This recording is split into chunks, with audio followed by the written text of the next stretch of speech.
then if you guys don't mind, I will also ask you to mute yourself and then unmute yourself when you want to ask questions.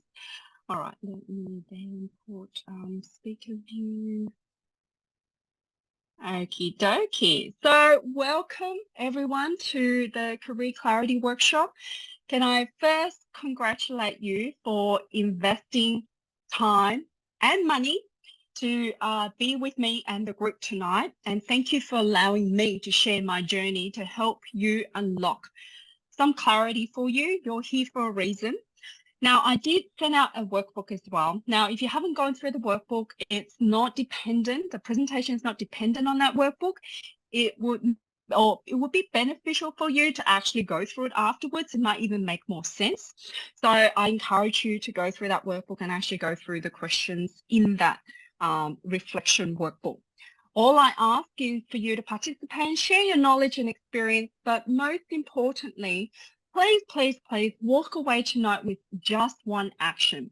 We go to these training or webinars, we get really excited or pumped and motivated, but it's useless if it's just knowledge like anything. So the key is to really take one nugget and apply it in any way. That's all I ask of you. Otherwise, you will keep wondering in January 24, you've met and making it the same New Year resolution and you'll be in the same spot as you are today. Okay, so that's all I ask of you. So thank you very much for joining me.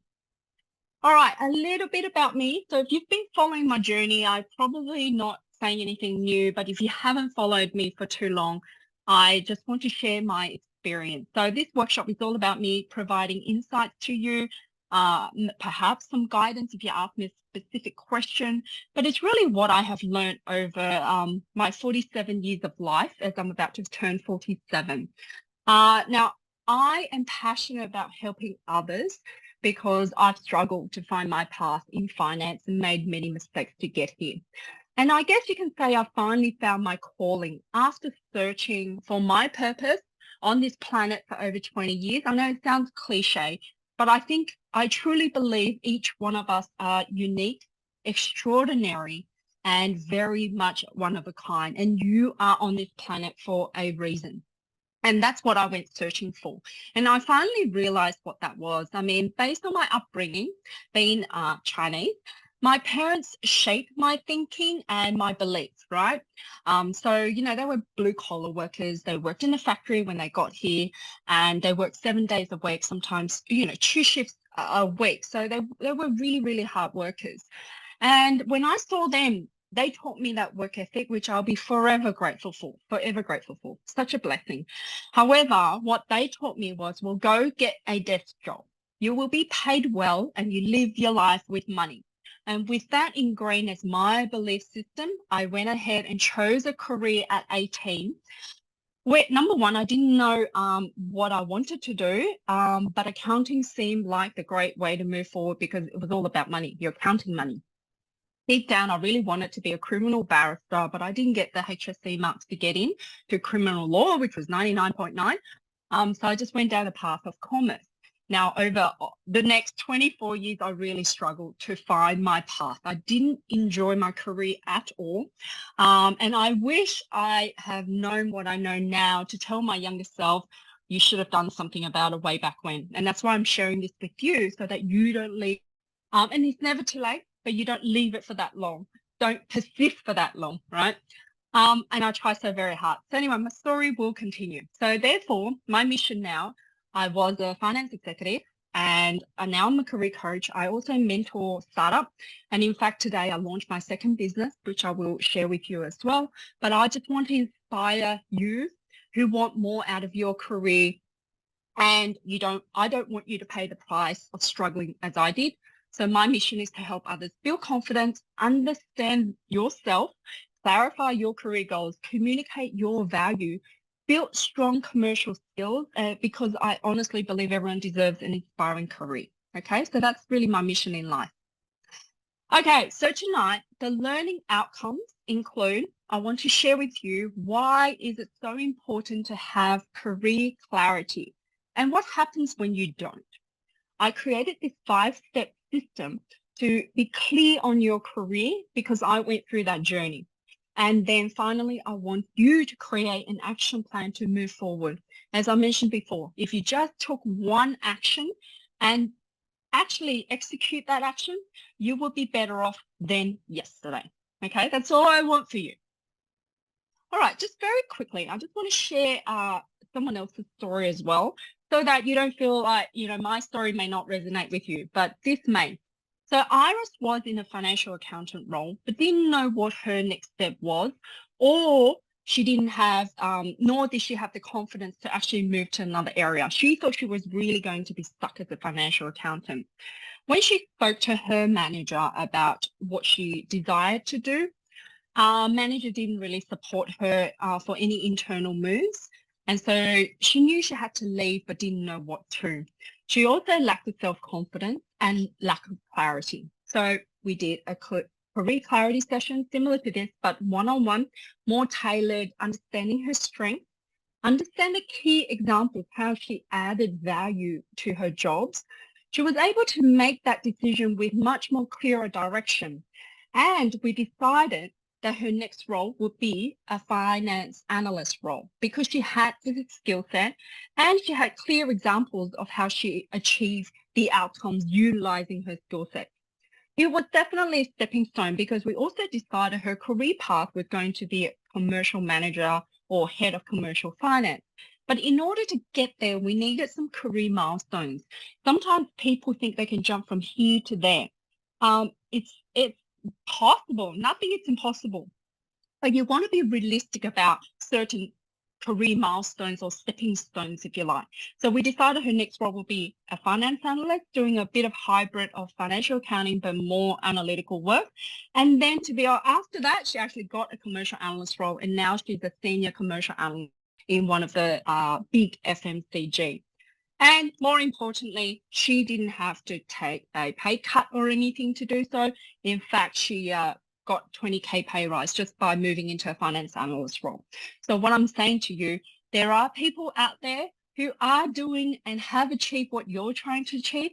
So nothing is impossible at all. You just have to find the right path, take the right action, get some guidance, and then move forward. Okay. Let's jump into why do you need career clarity? So ask yourself, why are you here? You're probably a bit foggy. You're probably burnt out. Don't know why you're burnt out. You may be dragging your feet to work on a Monday and you look forward to Friday. I looked forward to a Wednesday because I knew if I hit Wednesday, the rest of the week will be quite nice as a downhill to Friday. I wasn't learning, and you might not be learning. You might not be challenged. And also you've spoken to your manager. They haven't done anything to progress you.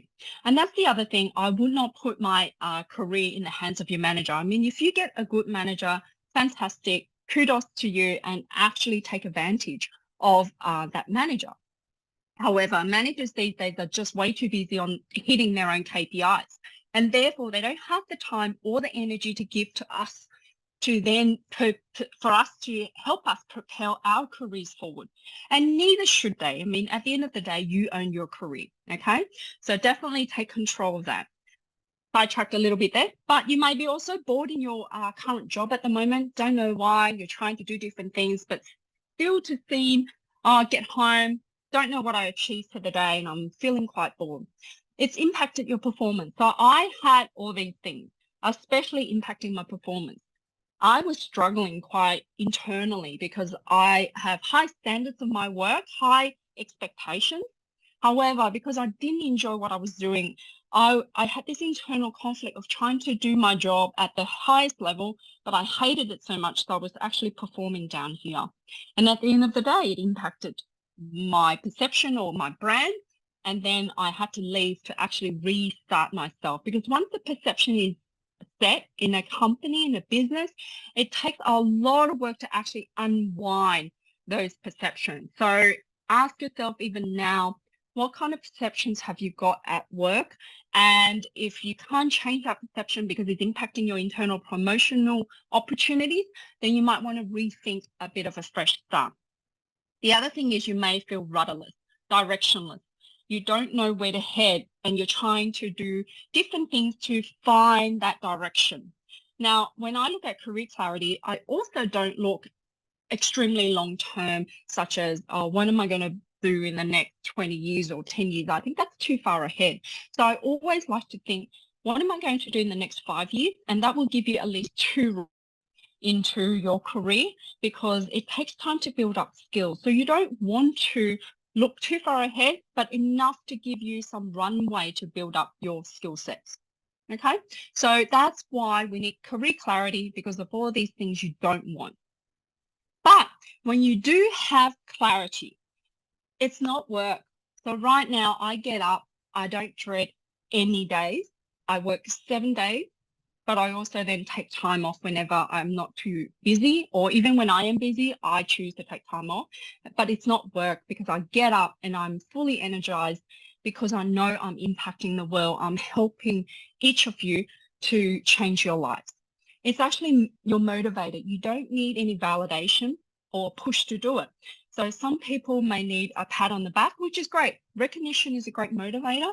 But right now, I don't need that for me, because obviously what I think of myself is the most important. What my coaches think of me is the most important, because they're my clients. But other than that, I don't need external validation to pat me on the back and go, hey, recognize your work. That should motivate you to keep going. You design the career you want. So you create the career you want and know what you don't want. Now, we always tend to focus on what we want in our career, what we want in our lives. But in fact, sometimes it might give you better answers by asking yourself, what drains me? What doesn't energize me? What just makes me cringe or procrastinate? And I certainly knew I didn't want to play politics at a very senior level. I didn't want all the, unrealistic deadlines. I knew that I didn't enjoy month end or the cyclical budgeting, forecasting, the same. I knew I was a creator. So after taking those 5 steps in the career clarity process, I knew what I didn't want. And therefore, don't get me wrong, no job is 100% perfect. There are some stuff that you still have to do to get the job done. But if, say, in a job, you get 80%, I love my work, or even 70%, and 30% of the stuff I don't want to do, that to me is a win. So right now, I'm probably sitting 70-30. There's 30% of my job that I really don't enjoy and drains me, such as admin, accounting work, accounting for my own business, like, writing, emails and things like that. Don't enjoy it. But 70% of my day, I love it. I love every minute of it. So that's okay. It offsets it. Okay. Now, delivering, you deliver high performance and you're more productive when you are clear about what your goals are and what you're there to do and what value you add. And then finally, you keep evolving and you learn, because when you are not clear or you don't enjoy what you're doing, you tend to just go with the flow. You get really comfortable and you don't want to get out of your comfort zone, because it's cozy, it's comfortable. So why would I go out of that zone, right? Whereas if you really want to grow, you need to be uncomfortable, comfortable. So you really need to keep getting uncomfortable. At the moment you get a bit cozy, a bit comfortable, you got to be uncomfortable with it. So that's why you keep evolving, you keep learning. Okay. Right. So before, and then finally, I'll just maybe quickly mention my case study. So like I said, I lacked career clarity in my 200K plus job. And I persisted over 10 years, right, thinking, what am I going to do? What am I going to do? I was dissatisfied. I was torn between, earning a living and providing for my family, still building somewhat a career versus leaving and doing my own thing. I was actually depressed. I was drinking, wasn't an alcoholic, but I, had to wind down with a drink at night because I was so stressed out from the day's work or pushing myself to do stuff that I didn't want to do. And I started having self-doubt and lacked confidence. So that kind of pushed me to really jump off and figure out I need to make a change, because if I didn't make a change, I can't complain. And you know what really scared me? The thought of doing this job that I hate for another 25 years just scared the hell out of me. How do I get to 60? How am I going to survive? How am I going to make it? And that particular thought actually pushed me over the edge to then take action. Okay, so I'm just going to stop sharing for a moment and just maybe open up the floor a little bit to ask you guys, what do you think so far of what I've presented? How are you feeling? Where are you at? If you're happy to share, have you got any questions before we jump into the next section of the training? I can start if you want. Sure, Anita, how are you? Hi, Alice. I'm good. How are you? Good. Good. So I've been on maternity leave since May 2021 and had my first, and I had my second last year, so I quit my job. And Congratulations. Thank you. And yes, I'm all sort of at a crossroads now. So what do I do? My youngest is nearly 1. I'm thinking I've started a childcare traineeship just to ease them into childcare. And also a friend from Lions Family runs a childcare centre, has run those businesses in the past. So I'm thinking, do I move into starting my own business in that area? Because I know it can be very profitable and I have a bit of finance experience. Or do I sort of just wait till my children get a bit older and get back straight into a sort of a commercial analyst role that's not too, doesn't take up too much of my personal time. So yeah, I'm sort of at a crossroads, and I'm here to sort of stay in touch with the working world and think about what to do next. And well, I think the question maybe you need to, and I can help you by the end of this, is to really ask yourself, what's the worst that can happen if I did go and move into childcare? You've had all those accumulated experience in finance as an analyst, as a commercial analyst. You can always jump back in, although the perception is, oh, if I jump out for too long, I can't go back in. Therefore, just to de-risk yourself, if you did decide to go into the childcare business and do some childcare, make sure you still blend in a little bit of finance in there, so that at least in your CV, you can say, I did this bit on the childcare, but I also did still the reporting, the analysis, the utilization rate analysis. How did I attract new, parents into the childcare? That way you're de-risking yourself. And at any moment you go, oh, actually, I'm done with childcare. Don't actually enjoy it. I want to go back to analytical work and my children are growing up. You can always jump back in. That would be my best experience. I can see your point, and I agree. That's finance is my comfort zone in everything that's brand new. So yeah, thank you. But also milk the opportunity, because I understand all of you are probably skewed towards finance, but there are some of you who are not in finance. But as any professional, do learn all businesses, right? Do learn across the board, learn how to sell, learn how to market, understand, especially now digital marketing, understand operations. How is the product made? How's the service provided? What are the costs associated with it? And then finally, HR, people, soft skills, people leadership skills. If you can get across that whole spectrum, you seriously would future-proof your career. And that's been the biggest asset on my CV, how I've transitioned from an accountant into commercial finance and then able to do commercial director, a GM role, still head of commercial finance, and now running my own business. And every time I've been made redundant, which was three times in my 24-year career, I was able to quickly find a job within 2 weeks because of the skill set, but also the variety of industry experience as well. So don't try and pigeonhole yourself, because we never know what an industry will do, right? Especially with the speed of technology, it could decimate, right? Any industry can be decimated. Therefore, you need to be wide and go wide, go deep and go wide again. Sorry, digressed a little bit. No, thank you. That's very useful. I enjoy hearing that. No worries. Anyone else with any comment before I go on? I quite like the... Oh, sorry, you go. Ladies first. Go, Sandy. I quite like the analogies of go wide and go deep. I'm kind of like so I had a career change from finance, accounting, and now into more environmental sustainability.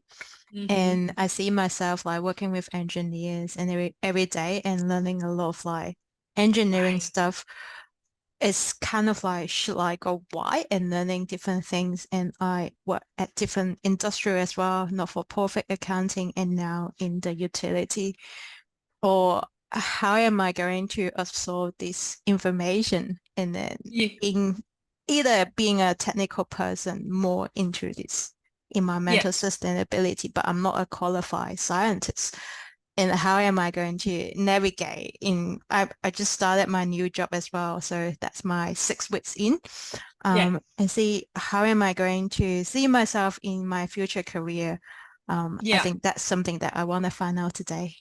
Okay, great. I can certainly maybe answer a little bit more right now. So my tip is, because you're only 6 weeks in, keep an open mind, but I'm only going off my experience, right? So like I said, because of my wide breadth of experience and depth to a certain point, right? Because if you ask me about tax law, don't know, but I ran a tax department, but I hired a tax manager, right? But I still have a level of understanding and I'm able to connect all the puzzles together in a business. Again, you're not going to have too much time on your hand to be across everything. But I feel that if you balance out, and it may not answer your question, the breadth and the depth to a certain point, then you've got enough coverage to grow yourself into other areas, to really dig deeper into what you're interested in, because you might be interested that today. Down the path, you might, oh, actually don't enjoy it anymore, right? So always keep your options open. Maybe think of it this way: how do I get as many skill sets and many experiences as I can?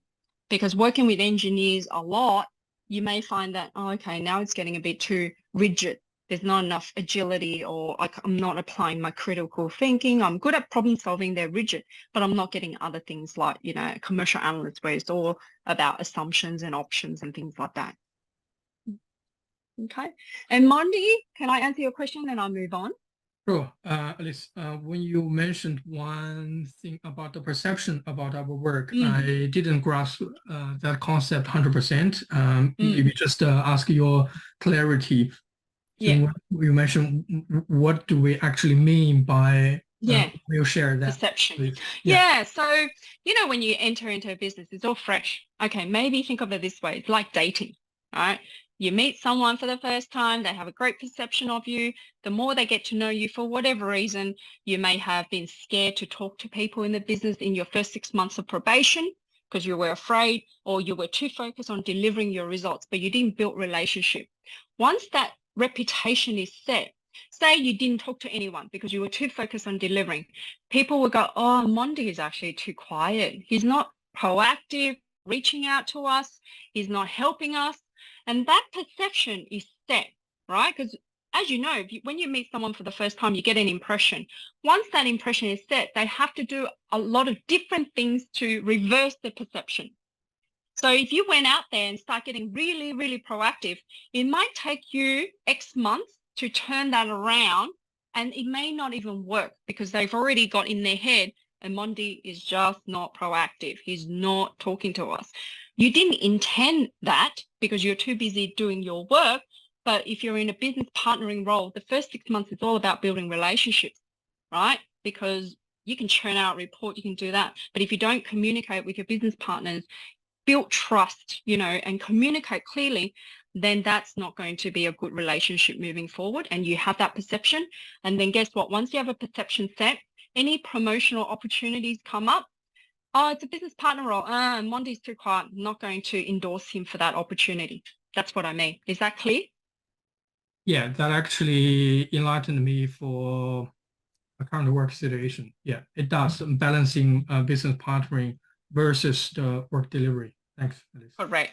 And that is the perception of, in a typical business, there'll be a financial accountant versus analyst, or commercial analyst. Oh, the accountants will count the beans, the analyst will analyze and business partner, which is not the case, because I've worked with some great financial accountants who are actively talking to business partners. But that could be the perception if you don't take the initiative. Okay, cool. If I can ask you to mute yourself again, I'll move on. Okay, so therefore, I just want to share this path with you, and this is the journey I want to take you on tonight. So back in 2012, I just hated working. I was in a very full-on job, wasn't getting home in time to, you know, feed the kids. So my work life integration was really out of whack. I was working long hours till 2, 3 a.m. just to deliver a budget. And I just thought to myself, what am I doing? How do I escape this vicious cycle? I was chronically stressed. I dreaded work and really devalued myself and my self-belief and confidence. I realized that. So then in 2016, I did nothing, right? For 4 years, I just kept pushing myself, kept getting stressed, kept, you know, stressing about leaving on time so I can pick up the kids on time, those type of scenario, which I'm sure you understand. Then in 2016, I turned 40 and I had a mid-career crisis, if you like, or even midlife crisis. And when I can't do this anymore, I was in Hawaii and I was standing on top of a hill. I was actually there by myself as a bit of a vacation for myself. I like to just go to an island and just be disengaged. And I said, I can't do this anymore. The thought, as I mentioned before, the thought of working another 25 years just scared me. So I went on this self-reflection process, which is what I'm about to share with you, the 5 steps.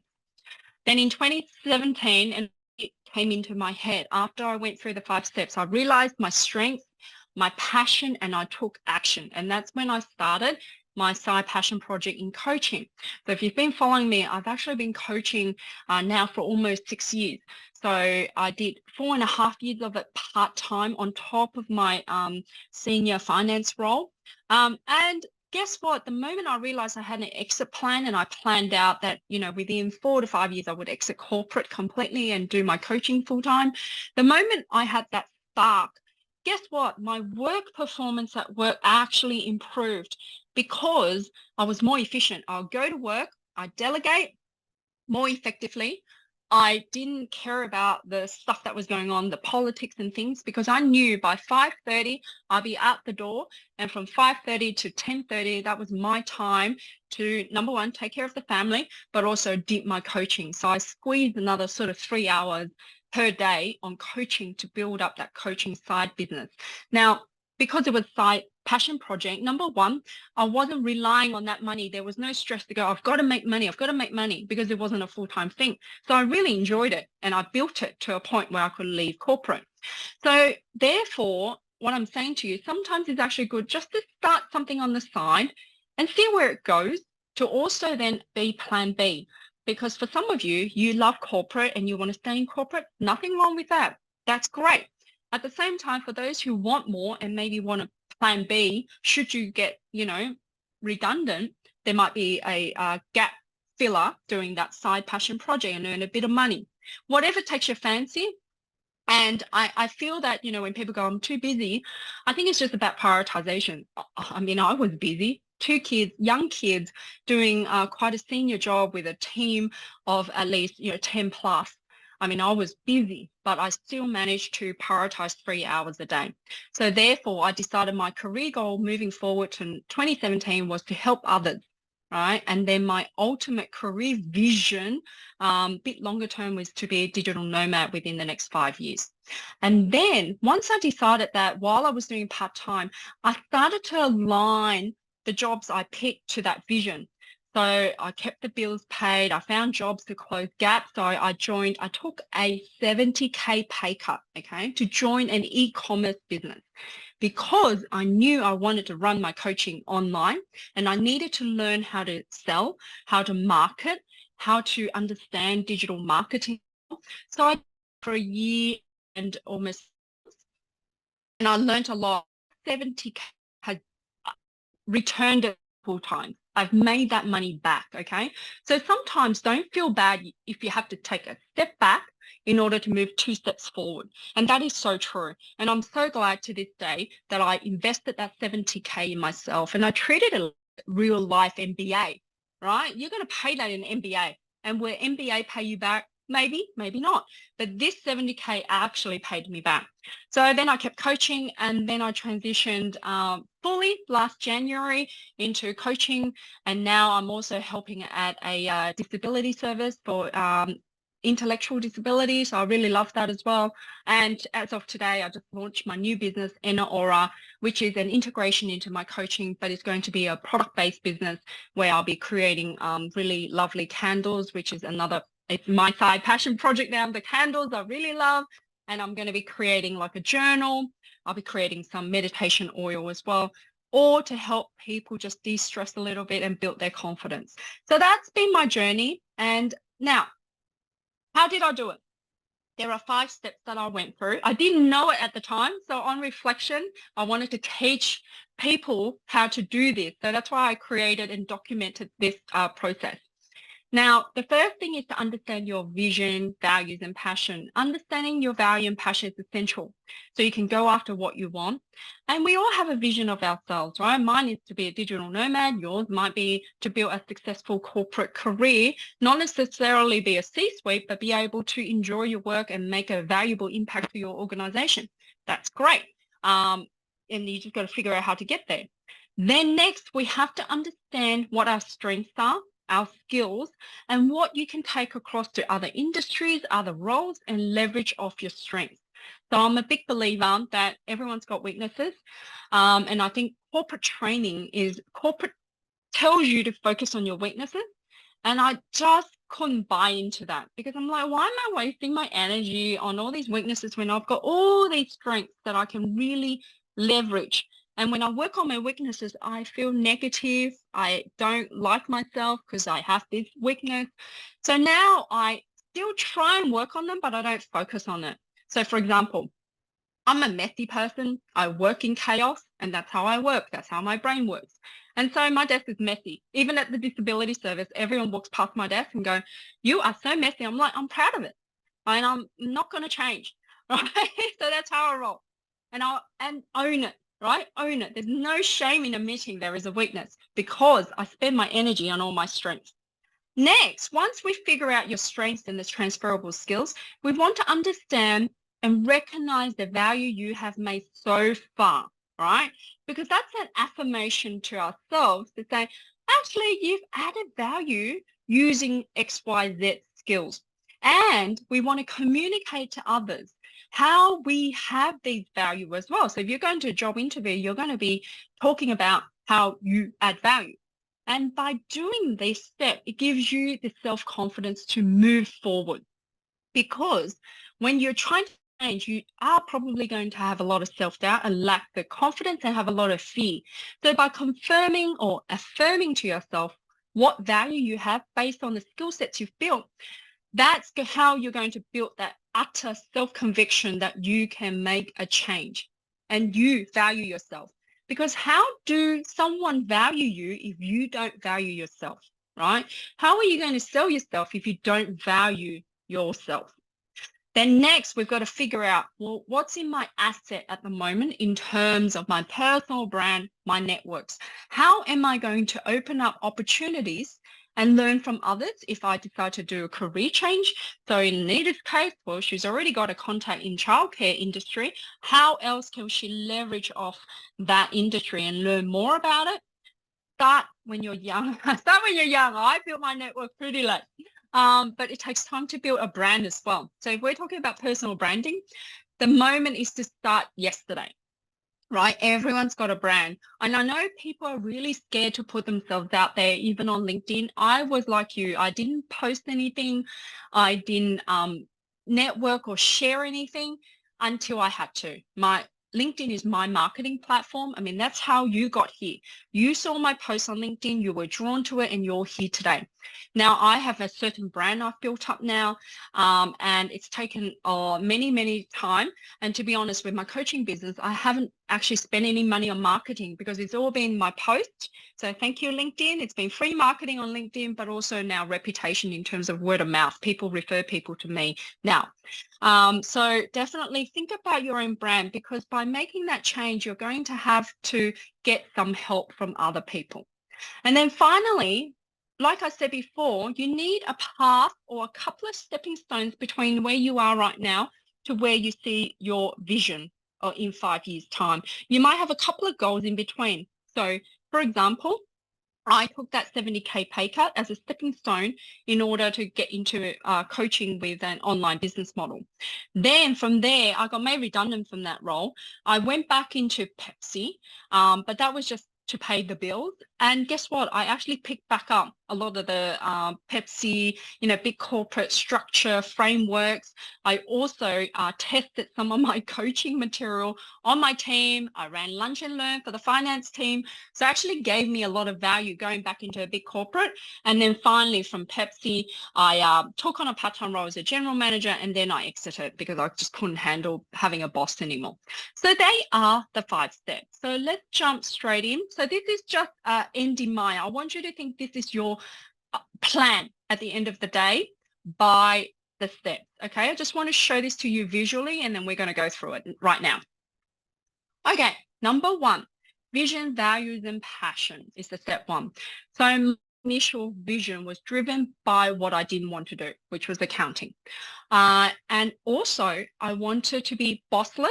I wanted to spend my time the way I want and how I want. But I didn't have a purpose yet in sort of, that moment when I had that midlife crisis. So therefore, I kind of dug deeper. I knew my vision is to be bossless. I wanted to travel the world. That's all I knew at that moment in step 1. But I also knew my value and passion. So my value included being very generous. I'm a very generous person. I love to help others, sometimes to my own detriment. I also love innovation. I love creating things. And I'm very empathetic. So from my coaching at work in building my team, I was always listening to them. I was always empathetic towards them. And also they would always come to me for career advice. Now, just park that, sticky note that for now, just saying people used to come to me for career advice. Then my passion also is to teach others, support others in their achievement, and learn business skills. At the same time, I looked at what drained my energy, right? The monthly cyclical work, the repetitive work, meetings with no outcomes, and being told what to do. Okay, so from a passion perspective, that's what I looked at. Then I looked at my belief system as well. Okay, so we started here, vision, value, passion. Next, we're going to have a look at your belief system. What do you believe as true and not necessarily backed by fact? So I had the belief, which I had to unlearn, was a desk job or being an accountant is the only way to being happy in a career because of what my parents taught me, like I shared before. Also, my belief was being employed is the only way to, retire successfully and be wealthy, or also that is the only way to be recognized in society when you have a title, like a CFO back then, was what I was aiming for when I left university. I wanted to be a CFO because I was defined by that title. So that was in my belief, which I had to unwind or really question those beliefs. And then finally, behavior. So what you believe, you then acted out. So therefore, for a long time, I was trying to climb that corporate ladder, but I didn't want that C-suite CFO title anymore. So there were a lot of struggle. So this step in itself, it's all about asking yourself some really honest and brutal questions. What is my vision? What does the next 5 years look like? What are my values and what drains me? What am I passionate about? What am I interested in? What are my belief system? Because that belief system is going to determine how you behave. So if you've got very belief system in a certain thing, then it's going to take a bit more work to unwind those things in order for you to make that change. Like the example I mentioned about being a CFO is the only way. Climbing that corporate ladder was what I was doing, which then didn't really basically give me job satisfaction at all. Okay, so I'm going to stop there again because potentially there's a lot of information. So any comment about step 1, any comment about what I've shared so far? Does step 1 make sense to you? You have to go down deep core, understanding self in order to make a change or move forward. Does it make sense? I see Ying nodding. And Ying has a very big passion in food, so that's good. Really said makes sense. With belief, like you, even, with my upbringing in India, there are a lot of beliefs that we've been told which I found that they might be not true, or they might be a bit different. For example, we've been told to work hard and give you 100%, and they don't think about rewards and stuff, and don't even ask for rewards. So, but now, after working in the corporate world here in Australia for 10 years, if you there's a different belief now that if you don't ask, you don't get, right? So it took me a while to unlearn that, but there are a lot of such beliefs. So how do you unlearn? Like learning is easy, unlearning is hard, right? Yeah, so it is practice. Practice makes progress, not perfection, but just progress. So every time, it's like me, I'm working on how to say no, because I've always been brought up to please others and say yes, right? Our Asian culture. So now every time I say no, I pat myself on the back. So for you, it might be, right, I'm going to ask, not necessarily a pay rise, but just start small. I'm going to ask for a day off. I'm going to ask for some time in lieu. I'm going to ask for this opportunity. I'm going to ask for this. I'm going to, you know what I mean? Just little things, not necessarily the big thing. You're not going to jump from here to there. I'm not going to say no to everybody and probably piss off everyone, right? So for me now, it's more, if someone asks me for a social engagement, I say, I'm sorry, no. Now, notice I say, I'm sorry. So the thing I have to say now is take out the I'm sorry. Why should I be sorry? It doesn't work in my schedule. So I say no, but politely. No, I can't. Then maybe there's another time. No, I can't. That's it, right? Another thing is, the more you do it, the more your brain will go, I can do it, right? So practice makes progress. It is so true. So I'm still working on myself for saying no to people, especially people who come, hey, can I have a chat with you for some advice? No, unfortunately, I can't have a chat in 15 minutes and give you advice, because obviously these people are looking for free advice. I value my time now, right? So therefore, I'm going to say no to people. Daraf, does that kind of answer your question? Yeah, it makes sense. Yeah. Practice The more makes you progress. Yeah. Correct. But you have to push yourself. And each time you don't do it, pick yourself back up and go, I'm going to do it the next time. Cool? Yeah. And I'm sure, like me, you probably have a lot of beliefs to unwind. Yeah. Saying no is the other one. Yeah. There you go. Yes, I'm still learning. So don't be kind to yourself, be compassionate, because, sometimes we treat others better than we treat ourselves. Do you know what I mean? And it doesn't make sense logically. We should be kind to ourselves. So if we stuff up, we fail, pick yourself back up. No one's going to die. Just takes practice. Cool. All right, I keep going because I may run out of time, and I don't want you guys to overrun, because I understand it's a work night. All right, so that's step one. Okay, so let's go straight to step two. So here, and I'm going to send out a worksheet for you to make it easier to identify your skill sets and what are the transferable skills. So I have a lot to offer, but I didn't know what. So I sat down and filled out this spreadsheet. Number one, I remember I told you guys the sticky note. People used to come to me for career advice. I identified that straight away. They come to me for advice, asking for how they should move forward or navigate sticky situation. Oh, that's interesting. I must be good at it. Okay, so that was the first thing.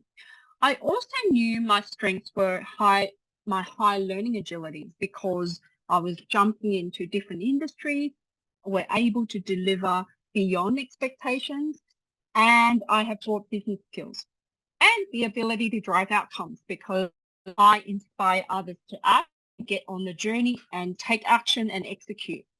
I also led the team to drive change, produce results, and help improve sales.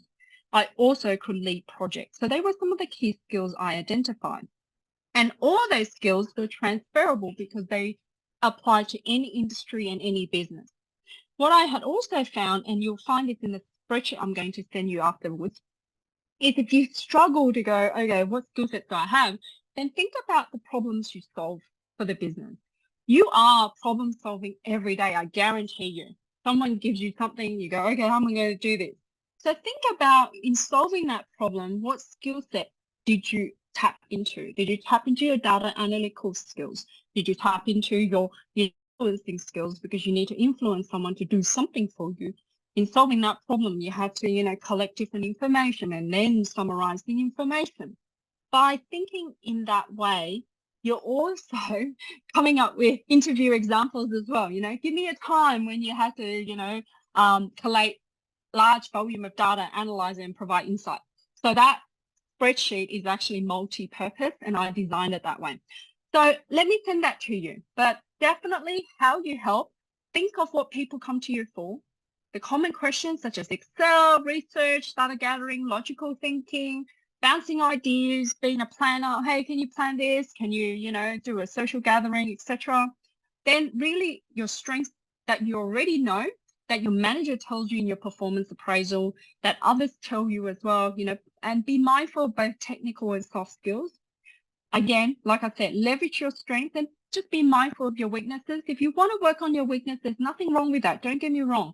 But think of it this way. You've got 24 hours in a day. How are you going to prioritize your time? Because you're not going to be able to close out your weakness all the way to be a strength without a lot of effort and a lot of time. And then finally, what can you take with you to another role, industry, or organization? So for example, marketing skills like copywriting, sales skills, customer management, and being a quick learner are all transferable skills that can be applied to any industry and any role. All right, let's quickly move to number 3. So as I mentioned, to further build clarity and move forward, you need to build that self-belief and confidence in you and how you are going to utilize those skills to make your change.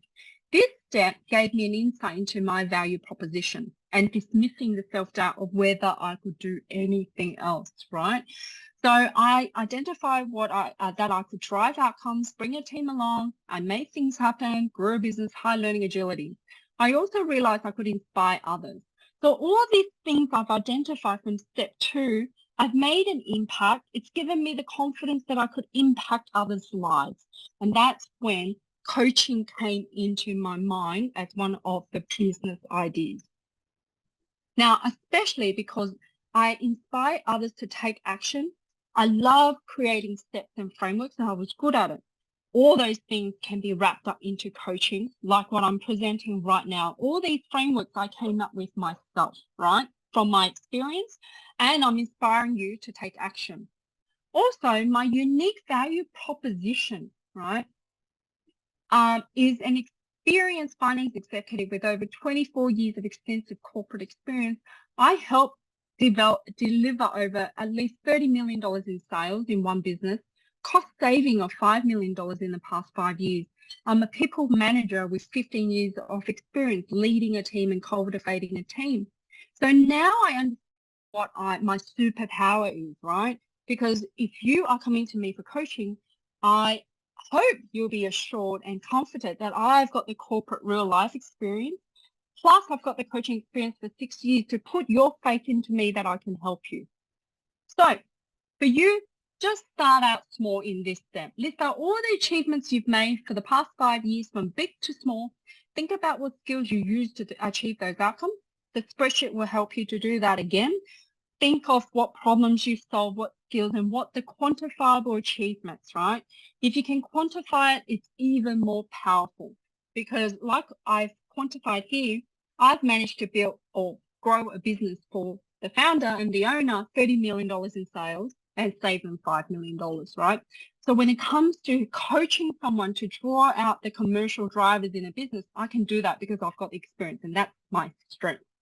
Okay, so definitely think about your superpower, because your superpower is what makes you unique. That will give you the confidence to move forward in gaining that even further clarity and being clear about what direction you need to take. Okay, then step 4 is thinking about how you're going to, or what you've done in terms of your personal brand and tapping into your networks. Because in order to make a change, or in order to tap into certain opportunities, to make it easier for yourself, you may want to start to tap into your network. Now, why am I also putting marketing? Because in order to then brand yourself into a new direction, you've got to start today because it takes time to even build up that personal brand, like I said. So for me, 2017, when I decided I'll be a career coach, I started putting out content out into the market, basically talking about people management, leadership, what was I doing in the business, etc., etc. And therefore, that started my brand building. Here and there, I was still a finance executive. People still knew me because I was, senior commercial manager, whatever, commercial director. But they starting to see stuff now on coaching, and I was planting the seed. Okay. Now, also, I started to understand, well, who do I need to target my branding with? So I started connecting a lot with people at the analyst level. So I wanted to target financial accountant, AR, AP people in finance first, moving up to all the way to maybe like a senior commercial analyst. And that was my target market. So again, I started connecting with them on LinkedIn. I also started connecting with CFOs because my first product was CFO Coffee and Coach. So that idea originally was, okay, how am I going to get people to pay me? Who can I associate myself with? So I came up with a CFO Coffee and Coach. I went and did cold emails to 70 CFOs, connected with them, and then actually had calls with 20 of them one-on-one, just on an idea. Hey, CFO, I'm starting this initiative with 6 people who just want to sit and listen to your journey and how you got to the C-suite. Would you be open to that? It's at this place. It will take you 1.5 hours. And, it'll be a great opportunity for people to meet you. And 14 of these CFOs agreed to do it. I didn't pay them $1, but I did pay them a gift certificate to appreciate their time. But I didn't let them know that I was doing that because I wanted these CFOs to do it out of their own goodwill and out of their, wanting to coach others. Now, on this side, I charge 6 people $67 for 2 hours. So we'll sit down with CFO for 1.5 hours. They'll get catering. They got a coffee, a drink, and they got, biscuits and stuff. And I hosted this at a particular cafe. And I did this for 14 months. Every month I did it. I sold. And why did I do that? Just to give myself the belief I can be a coach. I can sell something else, because I've never been a salesperson all my life in 24-year finance career, and that someone will want my product, okay? Again, I'm trying to demonstrate the point. If you want to make a change, just make small change to build up, what you want to do. So, for example, if you wanted to market yourself as someone in sustainability and being an expert, Sandy, then start putting content out on LinkedIn or start connecting with other engineers from other businesses that may not necessarily be in sustainability, but I knew, for example, at Schneider Electric, we were all very green. The engineers were all about, clean energy. Why don't you connect with those people? Offer a cup of coffee and start learning from these people and make that one connection, because one connection is like 6 degrees of separation. The moment you know someone, that person can refer you to other people. And I am living proof of that, because based on now the network I've built, because since I started doing that in 2017, it's now opened up other business opportunities for me.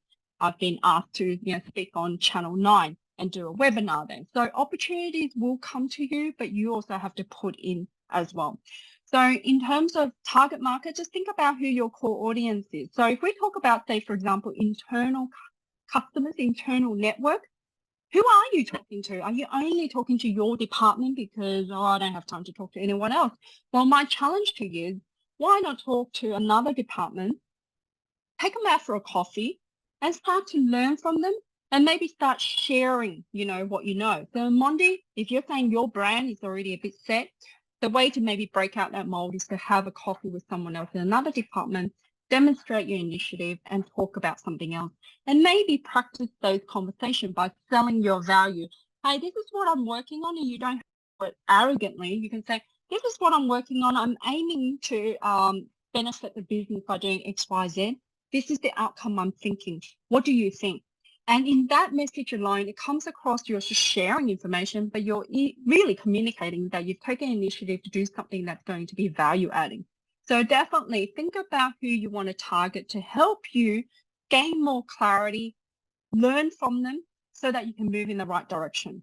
And then brand building, like I mentioned, LinkedIn is the best platform. You can go wide and go deep. So you can talk to people from sales, marketing, business, other entrepreneurs, go to meetups and things like that, networking sessions, or you can simply just go deep down, from the hierarchy up. Also, do lunch and learns, get a mentor internally, put your hand up for different opportunities, join networking groups, or even do some volunteer work. That would also be very helpful. And market your services and just do it for the experience. So prior to CFO Coffee and Coaching, my story, I actually did coach for free because number one, again, I wasn't confident about my coaching capabilities. And also I wanted to test out a few topics that people would want to get coaching on. So I did 3 people, offered services to them in response, they gave me like a testimony to say my service was worth XYZ and gave me feedback. So again, if you want to start a side passion project or a business, that's how I would encourage you to start. Just do it. You don't need a fancy website. I literally only got my website running last year, to be honest. And even today in Aura, I launched my second business. I got no website. I've just got products. And someone did ask me, hey, how do I order? And how much is shipping? I'm like, I don't know. Haven't figured that out. So anyway, my point is, if you want it bad enough, you figure out the how, just take action. Okay. Finally, in step 5, it's all about doing some research first as part of establishing those stepping stones to get you to that vision, right, that we talked about. So it might be focus on what's your next job.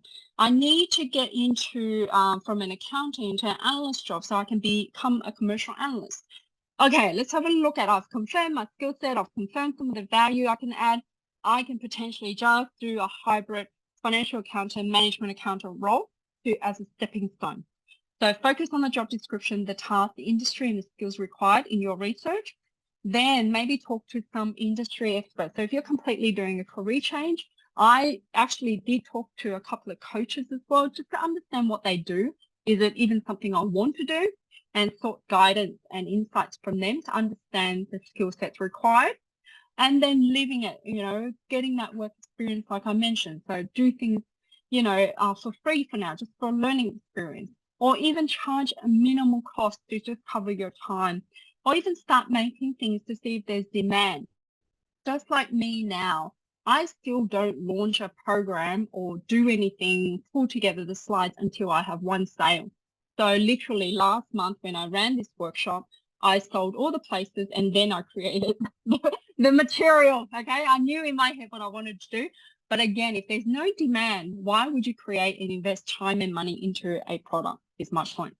All right, so once you've done some research, then confirm that vision, right? So remember in step 1, we have a vision based on our values, our passion, our belief system, and our behavior. Now that we've done some research, let's do some matching, right? Match your skills to that job. Does it match? What are your gaps?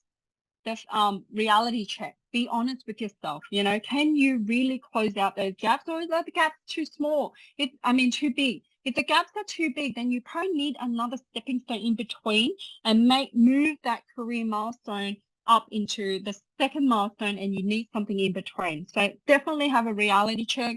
Maybe ask someone who's ahead of you to see whether that's realistic or not. Also have a think of your financial situation. So for me, I couldn't just quit my job, my 200K plus salary, and just jump straight into full-time coaching. I just couldn't do that. I had responsibilities. So what I did was I started a side passion project. Every single dollar I got from coaching, I put it away and to safeguard so that when I do leave, I've got a bucket of money there, right? So do think about financially how you're going to afford that change. And then do you need additional training? Do you have the necessary qualifications and training? You may need to start to learn or get a certificate, whatever, you need to do. Start now on top of your day job, because while you're still getting paid, you've got that cushion, you can afford other things stress-free. Okay? All right. And then transition. So any change is stressful. So make sure you take calculated steps rather than jumping head straight in, like I just mentioned. And there will be likely a few steps before you reach your vision. So break up your career milestones into 2 or 3 pieces towards the ultimate vision. Other options is I did part-time work to transition out. So like I said, I left PepsiCo, my full-time contract job, and then I went into part-time because I was still kind of a bit chicken to go full-time. I lasted 5 months, to be honest, for the part-time work because ultimately I didn't want to have a boss. Like I said, side passion project. You could take 3 months off and immerse yourself. You've got long service leave. Maybe take that time off and spend it on your transition and see what else you could do. Further studies. Secondments are a great way. So I've done a couple of secondments. So they're short internal opportunities you can do for 8 to 12 months, and then you go back to your old job. They have to keep your job open. So that's a nice, safe way to learn something new. Again, offer your services, test and learn. Partner up with someone. So again, if you wanted to, for example, do some, come look for me and go, hey, can I shadow you? Can I help you? Maybe put the material together. I mean, when you offer your help, people will take it up because you're selling your skill sets to them. So any of you put your hand up for coaching, I'll be like, yeah, great. Come and help me pull these material together and I'll teach you a couple of things about coaching. And then the other thing is get a coach. I've recently just found the right coach for me because I've kind of want to expand myself out of Sydney now for LinkedIn. So I actually signed up with a LinkedIn influencer and a coach, and he's going to help me expand my services into Melbourne as my next market to hit, because I love Sydney, don't get me wrong, but I also want to expand the number of people I can impact, and Melbourne will be my next biggest market. So my other biggest lesson is live a minimalistic life to save, you know, that thought that so you can afford that transition as well. All right. I will also send you this. So this is an action plan that you can pull together on a 1 page of all the stuff that we talked about. But realistically, the 5 steps should be on 1 page. This is just to break down your goals even more. But more importantly, no point having a document. You actually have to plan and move on. Okay. I just want to set your expectation. The plan is fluid. Okay, what I set out 2017 is very different today, and it just changes as you go because you learn more about yourself. You get more confidence. You get more, clearer and more clarity around what you need to do. So just keep evolving that plan. So every quarter, I would do a bit of a planning session myself to revisit my vision board. Am I on the right track? What else can I add? And to be honest, Inner Aura was never on that plan. So it's something I learned along the way, and it was only created almost 5 months ago. I knew I had to do something else. Really, it was only in the last, 3-4 weeks where it crystallized for me about Inner Aura and how it integrates into my coaching. And then, but one thing hasn't changed, right? My vision is still to be a digital nomad, so that hasn't changed. All right, so I showed you this visually with the end in mind. So this 1 pager, again, happy to share just the PowerPoint. You can see it's a very simple thing. I just did step 1. I listed all my values and passion. Step 2, I listed my strengths and skills, did all my contributions here. Step 4, I thought about my networks and my marketing target market. And then finally, I did my career milestones, which I mentioned, taking a pay cut, doing a side hustle. I did part-time work. So that's the career clarity plan on a page. All right, maybe enough about me. I want to share another story with you before I go into Q&A. So he is an accountant in Melbourne wishing to get into data analytics, and he's been a financial accountant all his life. And we basically went through a career clarity process. And in the meantime, he was going back to uni to do his master's in data analytics. At the same time, because he wanted to move into data analytics role with our coaching session, clarity session, I basically gave him a 3-month plan to go, hey, you want to go into data analytics, you're a financial accountant right now, but that's okay. What you need to do is find opportunities, even if it doesn't get distributed within the business, opportunities to use your data analytics skills. So he found opportunities where he basically shortened the month-end process by using Python. He gathered a lot of analysis using SQL and things like that. By doing that, he got a lot of examples to then move into a role that was a data analyst. So that was the first step we took. Then he came back a year later and he said, Actually, I don't want to do data analytics anymore. I actually don't want to even do a corporate job. Sorry, by the way, he got a 15K pay rise moving into data analyst. But then he realized I don't want to do corporate job anymore. I want to run my own business. I want to be a tradie. So then he went back to TAFE and he's doing a tradie course. And now the job is literally just to pay for bills while he finishes his plumbing certificate, and then he's going to be a plumber. Again, I taught him from my experience, hey, don't even quit your job as yet while you start to be a plumber. You can do plumbing on the weekend and see how you go. Do word of mouth first. Once you build up a substantial business, then you quit your day job. So that's his plan at the moment. Another one, a coachee who wanted more, he was actually a rental property manager, but had an accounting degree. So he was managing over 200 real estate properties, actually. Again, we did a clarity session. He didn't have the confidence to go into a large corporate and do financial accounting, a role, an entry-level role. So we identified his transferable skills. So in his real estate agent, he was actually helping finance to do a bit of billing or rental statements, but billing for, fixing things in the rental properties.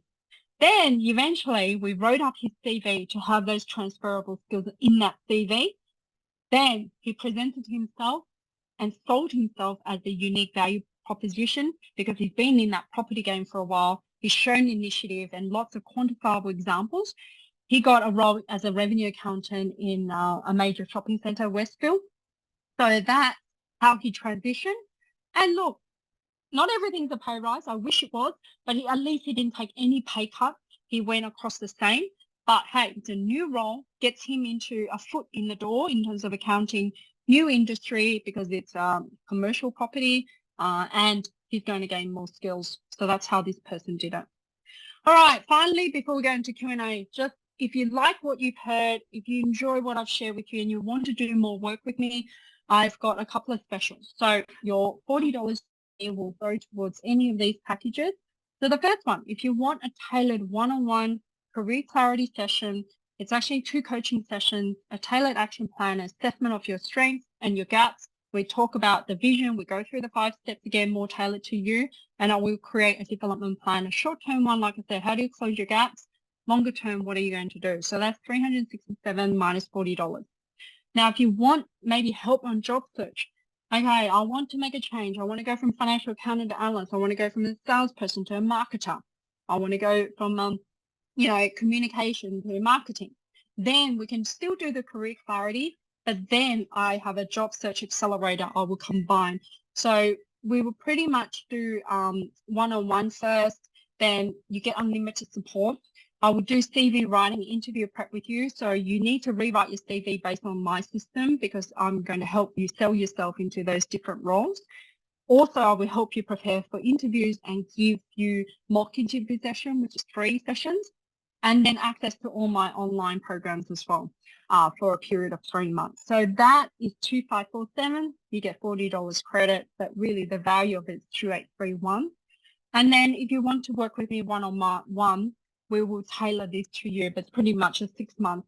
If you've got a plan you want to exit, if you want to start a side passion project, if you want to change career, we'll work together one-on-one and we'll meet up again once a month to really tailor everything to you, figure out everything you need to do, and I will keep you accountable and push you forward.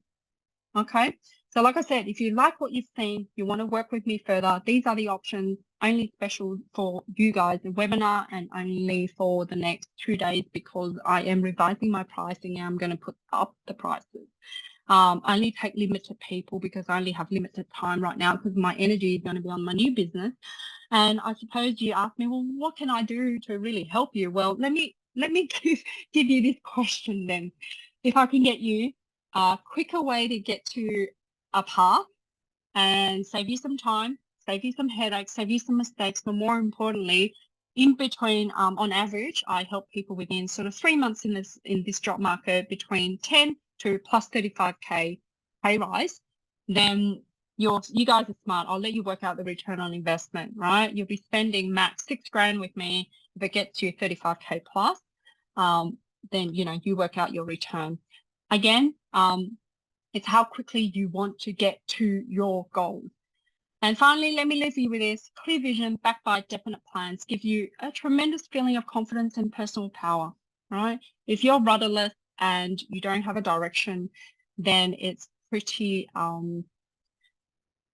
hard to get through day by day trying to get to your goal. Actually, do you even know what your goal is? So maybe that's the first thing. So that's it. That's material. So we've got about 15 minutes for Q&A. I can go a bit longer if you want. I've got no plans. It's 9:30. Any questions, any feedback, maybe one quick nugget you got out of there? What's the one action? I don't want to force people, but maybe, share what's the one action you take tomorrow. And did you, get value out of what I've shared? Open up the floor and I stop talking.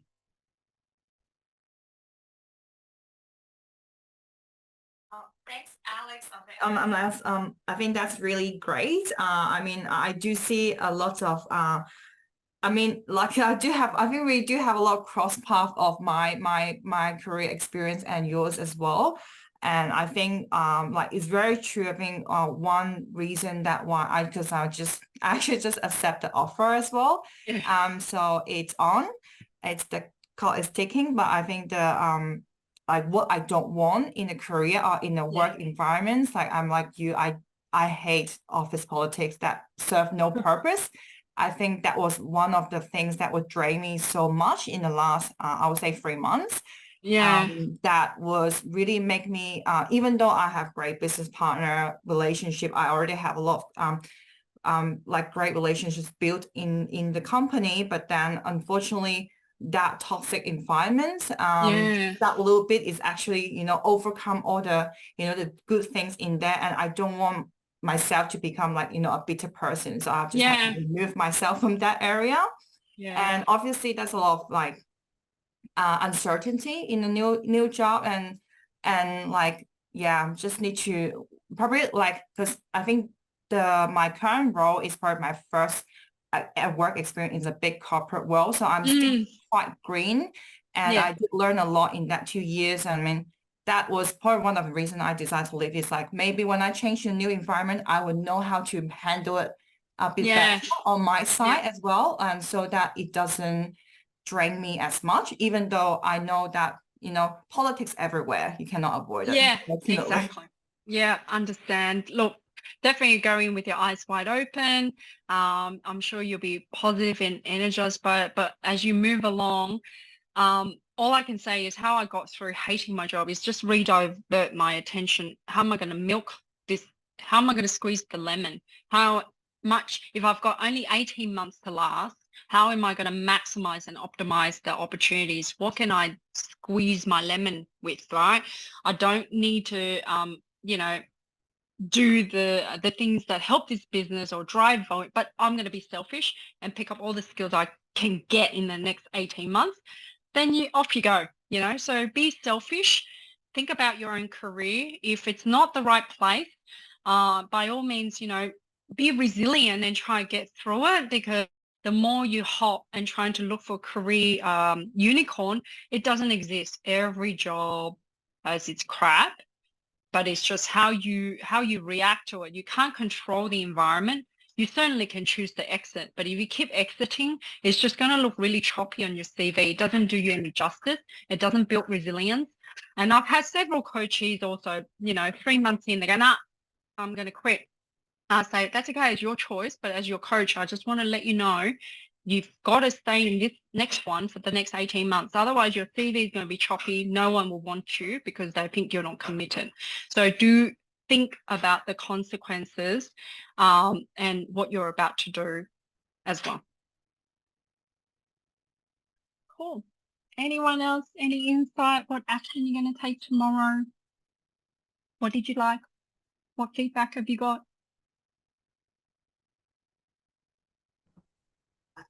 Just one feedback, Alice. Amanda. Seems like every person is talking about the toxic environment and toxic people. That is quite common.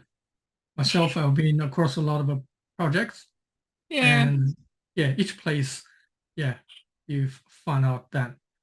And also, I can relate so much when you mentioned there's one saying, we tend to treat others better than ourselves. Yes. And can't believe we really do that. Yeah. Yeah. When yeah, we were kind of like dealing with details, trying to deliver quality, and then find, yeah, certain people do not care and still trying to be professional to them. I mean, Yeah. it's crap, but we still treat others better than ourselves. I'm just surprised you laid out that fact. Maybe because I'm about to turn 47 and maybe older and wiser as I head towards 50. And look, don't get me wrong, I'm not bagging out corporate because I did get a lot out of it. I wouldn't be here if it wasn't for accounting. So I'm very grateful for that. But what I've realized now is corporate is just not for me. It's not for everyone, but what else do you do? And therefore, everyone has a choice, right? I'm not saying it's not right or it's not wrong, right? But at the same time, think of it this way. I've also realized, because I've had a couple of family health issues as well, if it wasn't for me not being corporate, there's no way I could take care of the family, in hospital every day, because no corporate will allow you to because they're running a business. Why should they? There's no way that I could take 6 months off and look after the family. So therefore, that's the path I choose. Money comes and goes. So ask yourself, you've got another maybe 20, 25 years to work. How are you going to spend those years? Because once it's gone, it's gone. I know I sound cliche and very old, but the years are short, and the days are long. Even with kids, right? I also wanted to be at home for the kids. My oldest is going into final year, and my youngest is in year 8. So I want to be at home, and now I'm taking them to school. They come home, I cook. Again, corporate wasn't for me because corporate would not allow me to make those choices. So everyone's different, absolutely. So anyone else?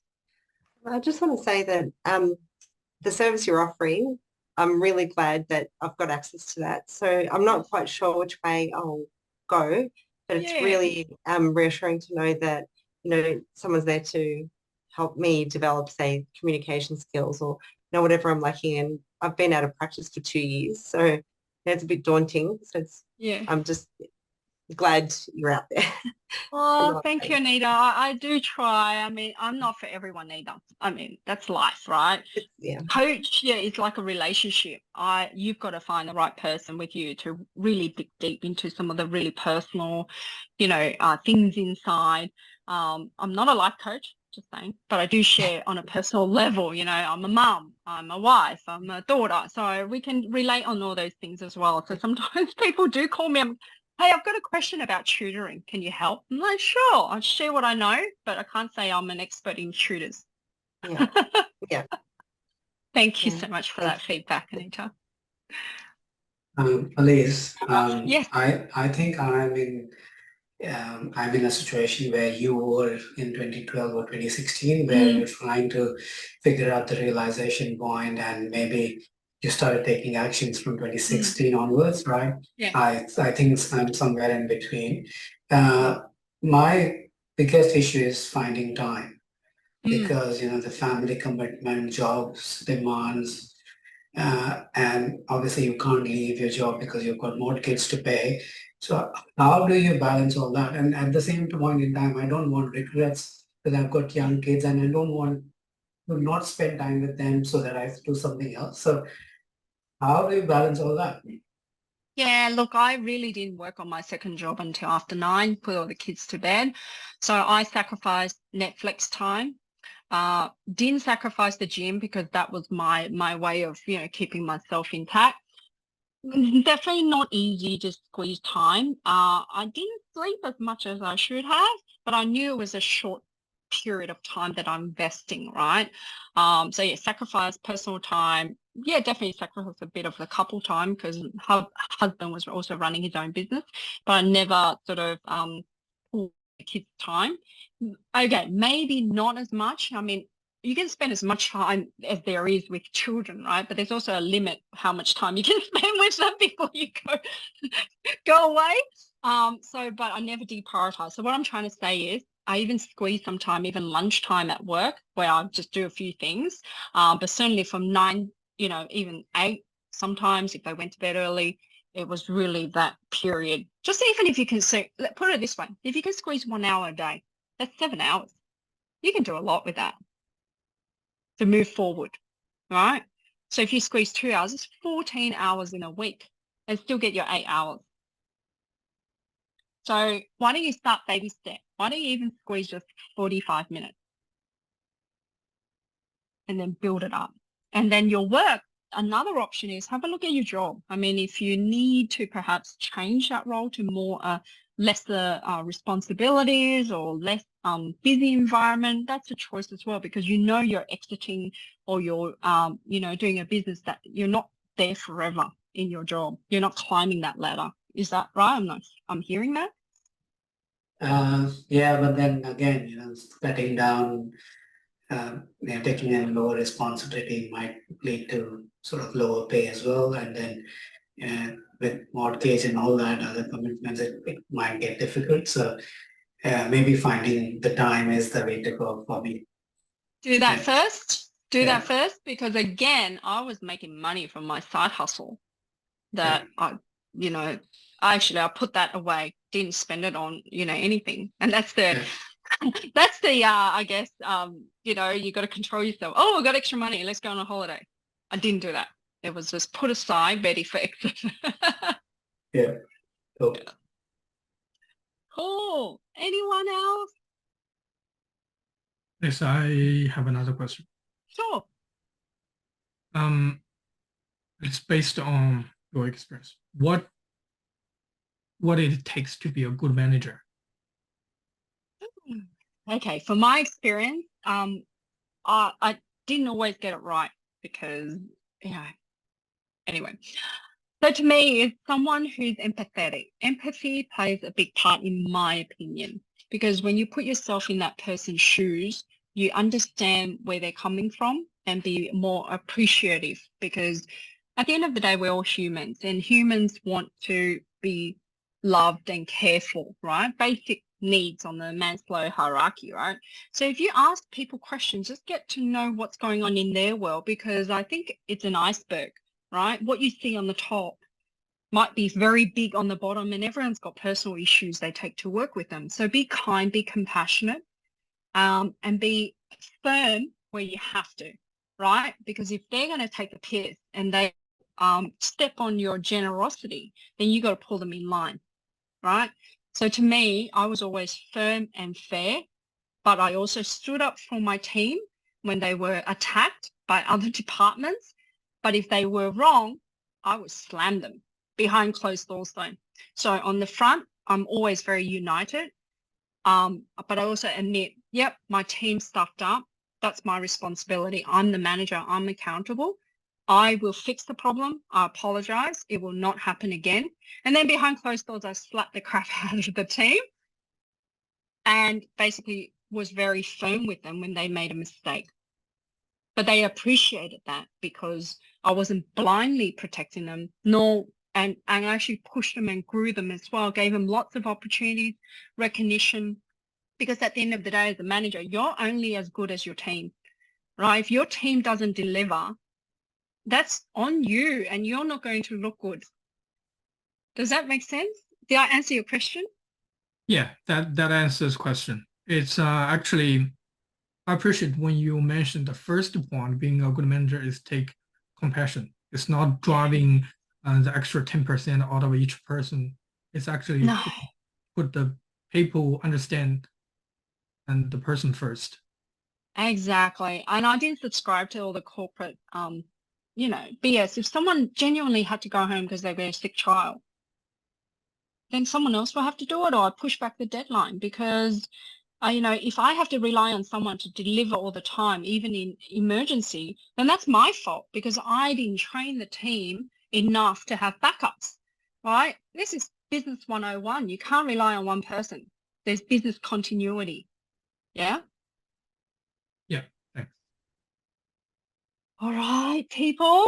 Looks like there are no more comments, no more questions. All right, going. I just want to thank you very much. I mean, I'm very humble and grateful you gave your time to me because everyone's time is precious. And you gave me $40. So I really appreciate it. I hope you got a lot out of it. And I hope our coaching relationship doesn't end here and you continue to, step in and out as what your needs are. And like I said, if you want to work with me one-on-one, whatever that looks like, please just get in touch with me and we can have a quick chat about what your needs are. All right. Thank you, everyone. Have a good night. Thanks a lot. Bye for now. Thank you. Thanks, Thanks, Alice. Alice. Bye, guys. Cheers. Bye.